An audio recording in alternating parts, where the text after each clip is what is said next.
এসআইয়ের নামে হয়রানির অভিযোগ তুলে গাজলে বিক্ষোভ ও পথ অবরোধে সামিল হলেন সাধারণ মানুষ। এদিন সোমবার বেলা আনুমানিক 1টা নাগাদ গাজলের বিডিও অফিস সংলগ্ন 512 নম্বর জাতীয় সড়কে পথ অবরোধ করে বিক্ষোভে বসেন আন্দোলনকারীরা।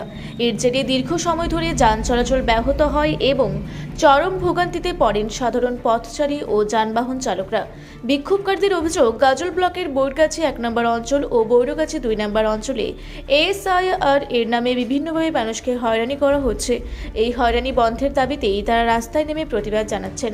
প্রায় 3 ঘন্টা ধরে চলা এই পথ অবরোধে উত্তেজনা ছড়িয়ে পড়ে এলাকায়। বিক্ষোভকারীরা স্পষ্টভাবে জানিয়েছেন তাদের সমস্যার সুরাহা না হওয়া পর্যন্ত তারা কোনোভাবেই পথ অবরোধ তুলবেন না। ঘটনাস্থলে পরিস্থিতি নিয়ন্ত্রণে রাখতে প্রশাসনের তরফে নজরদারি চলছে। আর এই পথ অবরোধ বিক্ষোভের জেরে যাত্রীরা বিপাকে পড়েছেন। পুলিশ প্রশাসন থাকা সত্ত্বেও সাধারণ মানুষের পথ অবরোধ ওঠাতে পারছেন না। দীর্ঘক্ষণ ধরে পথ অবরোধ চলছে। পরবর্তীতে বিডিও সাহেব তাদের সমস্ত দাবি মেনে নেন। তাদের দাবিগুলোর মধ্যে ছিল তাদের বহু দূরান্ত থেকে ছুটে আসতে হচ্ছে হিয়ারিংয়ের জন্য গাজল বিডিও অফিসে, যেন তাদের কাছাকাছি হিয়ারিংয়ের ব্যবস্থা করে দেওয়া হয়। হিয়ারিং হয়ে যাওয়ার পরে রিসিভ কপি না পাওয়ার দাবি। যারা ভিন রাজ্যে কাজে আছে তাদের যেন দেশে ফিরে না আসতে হয় এবং বাইরে থেকে হিয়ারিংয়ের ব্যবস্থা করে দেওয়া হয়। তাদের এই সমস্ত দাবি গাজলের ভিডিও মেনে নেন এবং তারা পথ অবরোধ তুলে নেয়। বর্ণ রং নির্বিশেষে আমরা এসেছিলাম। আমাদের দাবি ছিল হিয়ারিং হোক, কিন্তু একটি বুথে 500, 600, 700 জন করে কেন হিয়ারিংয়ের নোটিশ পাঠানো হচ্ছে, যেখানে অন্যান্য অঞ্চলে হচ্ছে না? যদি ধরে নিয়ে আমরা কোনো প্রসঙ্গে কারো ডকুমেন্টে কোনো সমস্যা রয়েছে, তাহলে অন্যান্য অঞ্চলে কেন হচ্ছে না, শুধুমাত্র বৈরগাছি অনেক ক্ষেত্রে কেন হচ্ছে? এই প্রসঙ্গে আমাদের আজকে ঊর্ধ্বতন কর্তৃপক্ষ বিডিও সাহেব সহ জয়েন্ট বিডিও ছিলেন, এআরও ছিলেন, প্রত্যেকে জানালেন যে ওনারা বৈরগাছি 1 অঞ্চল এলাকায় গিয়ে জিপি অফিসে মানুষের সুবিধার্থে হিয়ারিং করার ব্যবস্থাপনা করছেন। আমাদের আরও 2টো দাবি ছিল, যেটা আমরা একটু আগে বললাম যে গোটা পশ্চিমবঙ্গে যেটা হয়নি, সেটা আমাদের আন্দোলনের ফসল হিসাবে আজকে আমরা গাজলে করে দেখাতে পেরেছি। যতদূর আমাদের কাছে তথ্য আছে, গোটা পশ্চিমবঙ্গে কোথাও হিয়ারিং হওয়ার পর রিসিভ কপি দেওয়া হয় না। আগামীকালকে থেকে শুধু বৈরগাছি অনেক নয়, গোটা গাজলের 15টা অঞ্চলের ক্ষেত্রেই হিয়ারিংয়ের পর রিসিভ কপি দেওয়া হবে। হিয়ারিংয়ের যে নোটিশ, সেখানেই রিসিভ এবং অ্যাটেন্ডেন্ট বলে সেখানে সই এবং সিগনেচার থাকবে, এবং এটা আমাদের বড় সাফল্য। আরেকটি আমাদের দাবি ছিল যে এই মুহূর্তে শুধু আমাদের গাজল ব্লকে না, গোটা মালদা জেলার ক্ষেত্রে তাই, যেহেতু আমরা গাজল ব্লকে এসেছিলাম, যে একটা বড় অংশের মানুষ রুজি রুটির স্বার্থে ভিন জেলায় বা ভিন রাজ্যে বা ভিন দেশে রয়েছে, তাদের হিয়ারিংয়ের ক্ষেত্রে সমস্যা হচ্ছে। তাদের ক্ষেত্রে কী হবে?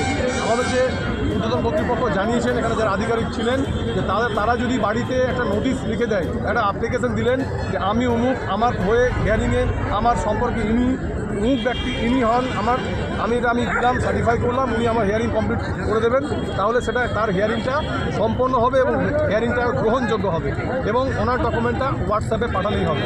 আমাদের মূলত 3টি দাবি ছিল। আমরা এই দাবি প্রসঙ্গে যা উত্তর পেয়েছি, আমরা তাদের সন্তুষ্ট। তাই আমরা এখানে আমাদের যে পথ অবরোধ ছিল সেটা আমরা তুলে নিচ্ছি এবং আমরা এখান থেকে ফিরে যাচ্ছি।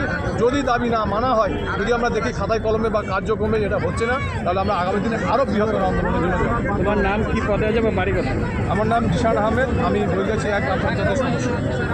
আমাদের এসআইআরের নাম থাকা, মানে 2002 লিস্টের নাম থাকা সত্ত্বেও বারবার নোটিশ যাচ্ছে। মানে আমরা একবার ফর্ম ফিল আপ করা হলো, আবার করলো, তারপরে আবার ফের আপলোড করা হলো, তবুও হয়রানির শেষ নাই। এই জন্য আমরা এসআইআরকে কেন্দ্র করে আজকে এসেছি। কি করছেন আপনারা এসআইআরকে কেন্দ্র করে?